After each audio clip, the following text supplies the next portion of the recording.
হলো একজন কনসালটেন্ট চাইলে কাতারে বসে বসে আপনাকে গ্রিসে কোম্পানি ওপেন করে দিতে পারেন, কাতারে নিজস্ব কোম্পানি ওনার ভিত্তিক কোম্পানি ওপেন করে দিতে পারেন, বেলারুশে আপনাকে কোম্পানি কর্নেশ ব্রাঞ্চের ঠিক অপোজিট পাশ থেকে সমুদ্রের পাশে দাঁড়িয়ে, ঠিক আছে।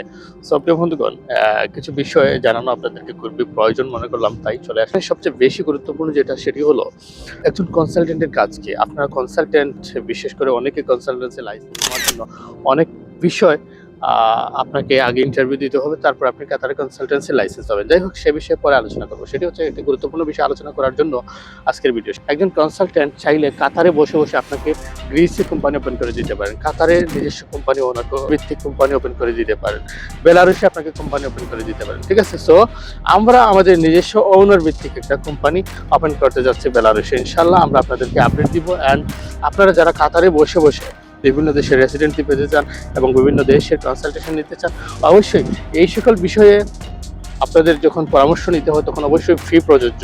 আর উইদাউট ফ্রি কনসালটেশন সেগুলো হচ্ছে আমরা যে সকল দেশের ভ্যাকেন্সি নিয়ে কাজ করি, সে সকল দেশের যখন আপনি আবেদন করতে চান তখনই আপনি ফ্রি কনসালটেশন নিতে পারবেন, ঠিক আছে। আর যখনই আপনি কোনো দেশে কোম্পানি ওপেন করতে যাচ্ছেন বা কাতারে কোনো কোম্পানি ওপেন করতে যাচ্ছেন, সাথে আপনার কাতারই লাগবে, ঠিক আছে, এরকম স্পন্সর লাগলে আমরা দিতে পারবো এবং এখানে আপনার অবশ্যই ফি প্রযোজ্য। থ্যাংক ইউ, আল্লাহ হাফিজ।